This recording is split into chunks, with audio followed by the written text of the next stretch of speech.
While every NFL team enters the offseason with a plan to ascend to Super Bowl glory, reality is that only some plans really work out. Kevin Stefanski is making the Browns organization basically Jerry Springer.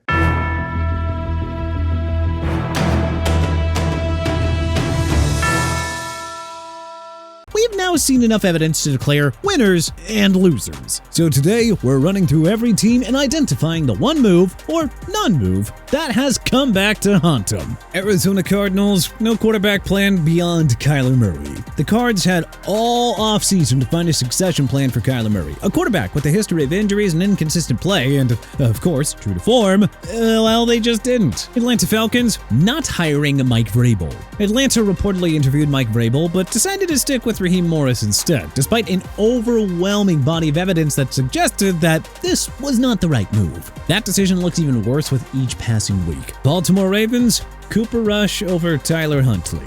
Across 3 games, he threw for just 303 passing yards, 0 touchdowns, and surrendered 4 picks, before the Ravens mercifully called Tyler Huntley's number, and they were rewarded with a win over the Bears. Maybe if the Ravens had turned to their longtime backup right when Jackson went down, they wouldn't be playing catch-up.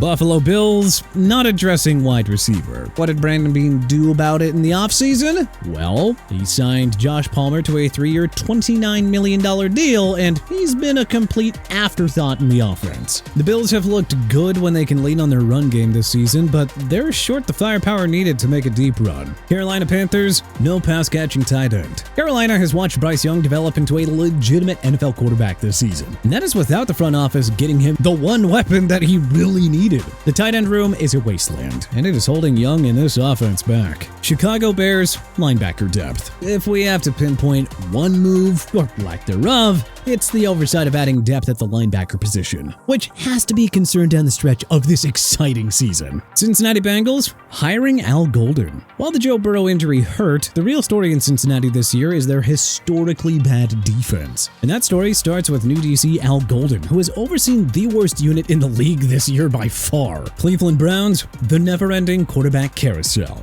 Cleveland's quarterback woes continue into yet another season. They've now cycled through 8 quarterbacks since 2020. So, that means it's back to the whiteboard this offseason. Dallas Cowboys, trading Micah Parsons. Micah Parsons, arguably the best defender in the league, was traded to Green Bay for Kenny Clark and 2 first-round picks. Now, Dallas looks like it has a Super Bowl-ready offense, but everyone is wondering if the defense can hold it together long enough to get even into the playoffs. Denver Broncos, disappointing draft class. The draft class, headlined by R.J. Harvey, has not moved the needle. The good news is that the defense is carrying Denver currently. But man, just imagine where they'd be with a couple of hits in the draft. Detroit Lions, losing Ben Johnson to Chicago. Now, there might not have been much Detroit could have done about this, but I think it's clear that letting their offensive mastermind walk out the door has really hurt them in 2025. Green Bay Packers, drafting Matthew Golden. Matthew Golden has been a huge disappointment. The UT product looks like a classic case of drafting based on combine numbers and not actual ability to play football. Houston Texans, trading Laramie Tunsil.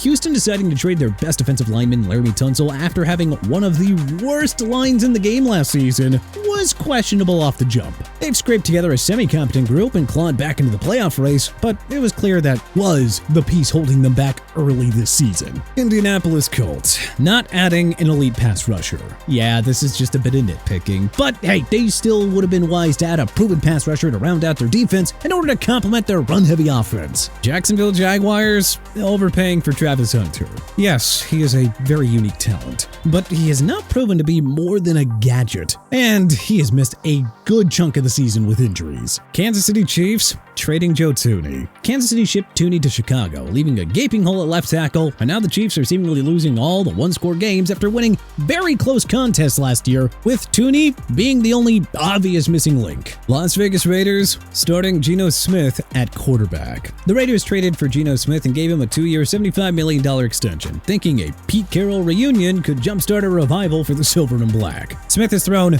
14 interceptions, tied for the most in the NFL. And he has looked washed in every sense of the word. Los Angeles Chargers, not addressing offensive line depth. The Chargers entered the season boasting about having the best tackle duo in all of football, Rashawn Slater and Joe Alt. The Chargers are near the bottom of the stack rank in pass block win rate, and Justin Herbert is on pace to be hit more than any other quarterback in recent memory. Los Angeles Rams not addressing cornerback depth. Fans clamored for help in the draft or free agency. The Rams said, "No, we're not doing it," and they kept mostly the same group from 2024. Now, with Witherspoon injured, well, they're paying the price. Miami Dolphins not moving Tyreek Hill when value was highest. The writing was on the wall coming into the season for the Dolphins. Miami could have moved Hill when his value was at its peak and gotten real assets. Now they're stuck with questions about what comes next, following his catastrophic knee injury and the precipitous decline for Mike McDaniel and Tua. Minnesota Vikings letting Sam Darnold walk.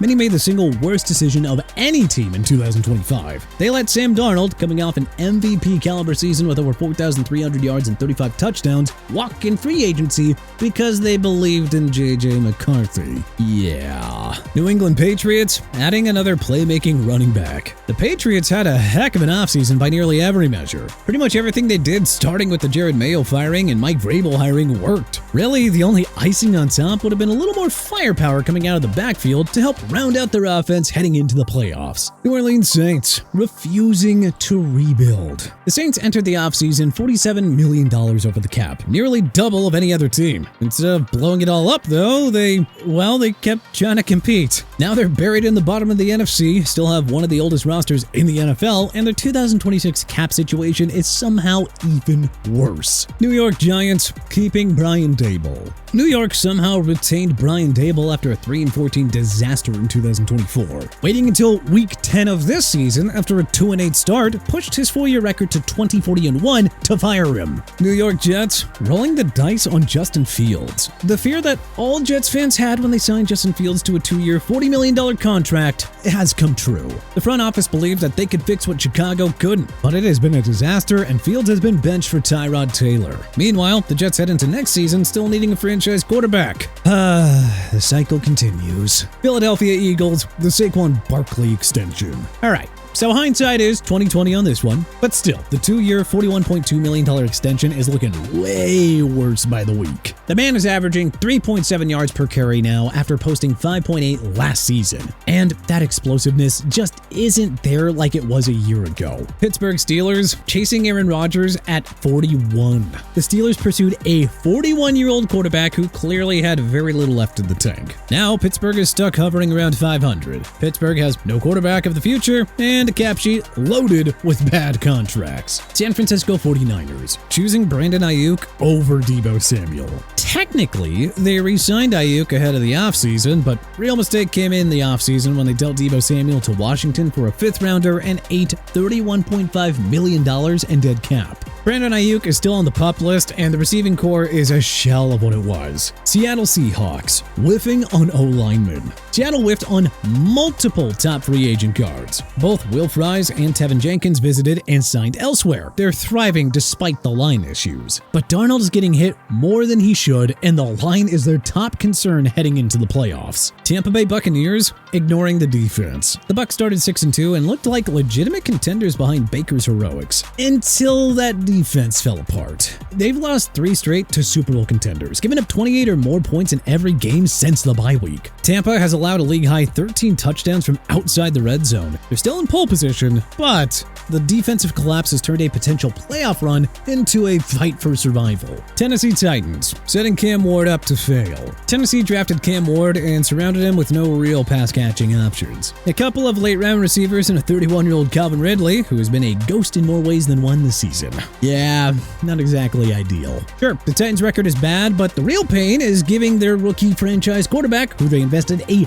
#1 overall pick in, almost nothing to work with, thus risking his broader development. Washington Commanders, way too many veterans thinking that it was win now time. Washington made the NFC Championship game last year and decided to go all in. They traded for Deebo Samuel and retained Marshawn Lattimore, plus Bobby Wagner and Zach Ertz, both in their mid-30s. In in reality, well, the Commanders needed youth and depth, both of which has been exposed early and often in 2025. Oh no, instead, they bet on a championship window that wasn't actually open yet. So there you have it, every team's biggest mistake coming into 2025. Which one do you think was the worst? Which failures surprised you the most? What do you think we're right on here? What do you think we're wrong about? Is there anything that we may have missed? Let us know in the comment section below. If you like this video and learned a thing or two, then hey, clicking the like button helps us out a ton. And you know, we really appreciate it. If this is your first time coming around to TPS though, then subscribing is a great idea because we put out videos like this every single day. But as always, thanks for watching and we'll see you guys next time.